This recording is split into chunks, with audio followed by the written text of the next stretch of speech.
on your EOC. So you need this piece of paper. Because like we kind of discussed yesterday, the formulas are different on your sheet that I gave to you versus this. My bad. So we're looking at this. We're going to start with these formulas, and then we're going to plug in the information that we need using this blue sheet. So we're going to start with the sphere because the sphere is the easiest, and it's beautiful, and it's nice, and it's gorgeous, and we're going to love it. It's going to be our favorite shape. So for the sphere, if you look on your blue sheet, it says a sphere has two formulas. One is volume. We're not doing volume right now. We are doing surface area. So for surface area, I'm going to copy the formula exactly as it says underneath my problem. So surface area equals 4 pi r squared. What am I plugging in for my radius? What's up? You guys go for it, okay?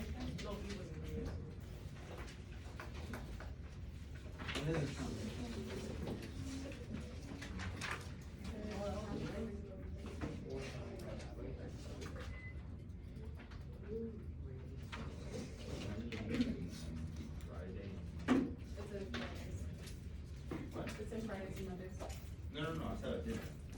Okay, turn it into the bin. To the bin? Sure. So if this whole length is 33, what's actually my radius?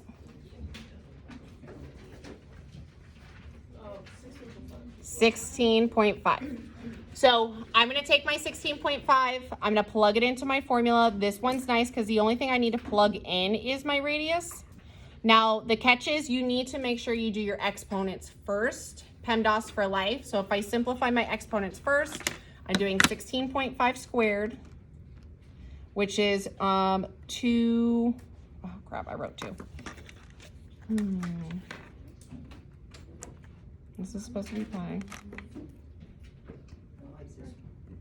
Yeah, this one's super beautiful. You're gonna be like, oh, this is magnificent.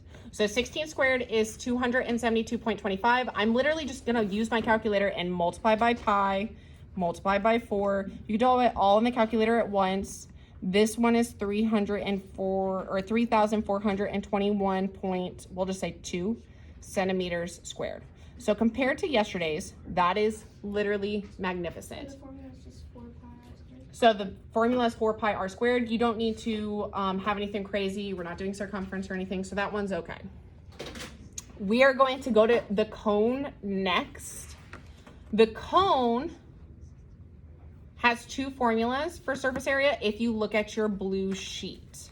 So if you look at your cone, take a second, look at your cone. There's 3 formulas. There's 2 options for surface area, and you have 1 option for volume. So we're doing surface area.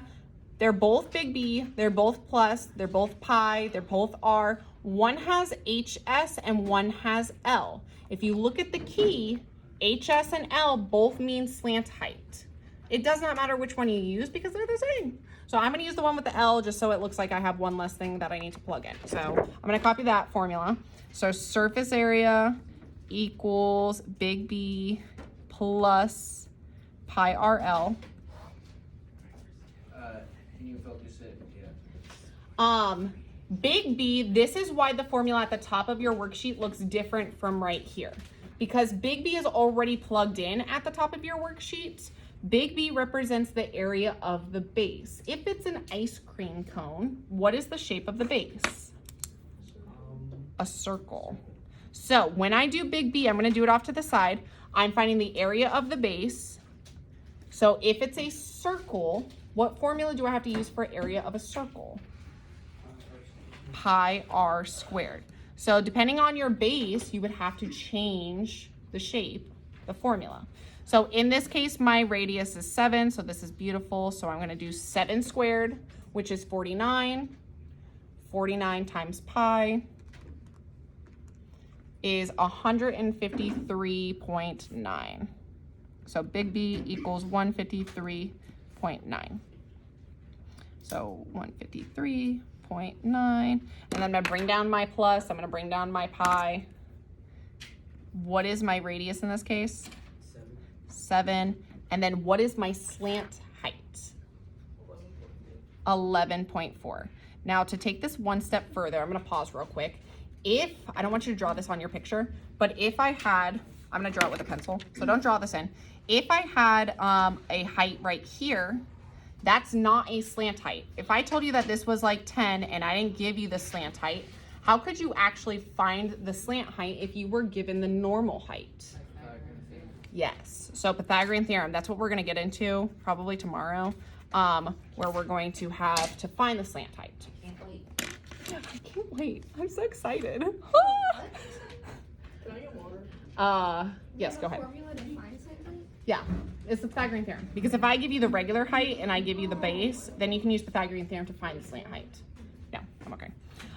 So I'm gonna multiply these together. 11.4 times 7 times pi is 250.7. And then I can just add them together.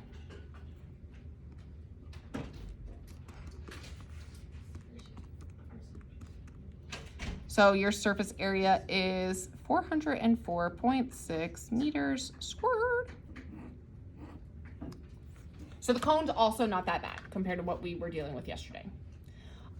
Pyramid, it gets a little crazy because square base pyramid is on your EOC. They always put these on there. Square base pyramids, this shape could change because it doesn't always have to be a base of a square.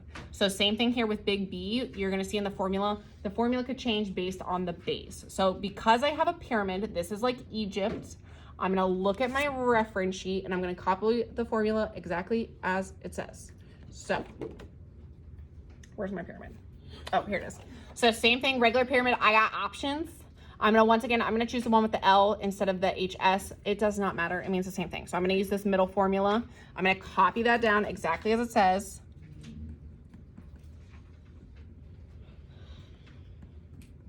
And this is where it gets a little crazy like it did yesterday towards the end, because I have a capital B for area of the base. I also have a capital P. From yesterday, what does that P mean? Perimeter of the base, okay? So first thing we're gonna have to do is I have to find the area of the base. So off to the side, I'm gonna like kind of do my base. Now what shape is my base? A square, so what do I have to do to find the area? Base times height, length times width, base times height, whatever you wanna call it. So base times height, I'm gonna use 8 times 8 because it's a square. That's easy peasy. So big B is 8 times 8, which is 64. So I can plug in 64 to my formula. What is PL? P is the perimeter, L is the slant height. And if you don't remember that, it's totally fine because they got a little key right here. P is the perimeter, L is the slant height. Plus 1/2. So now I gotta find the perimeter of the base. So I have to find P. How do you find perimeter? 8 times 4, or 8 plus 8 plus 8 plus 8, because you're adding up all the sides.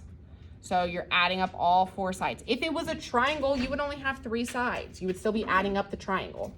So 8 times 4 gives me what?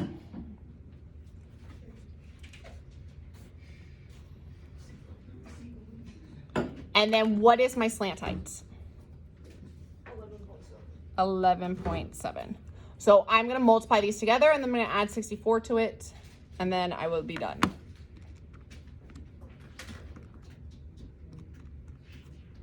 So I have 64 plus 187.2. So 251.2 meters squared.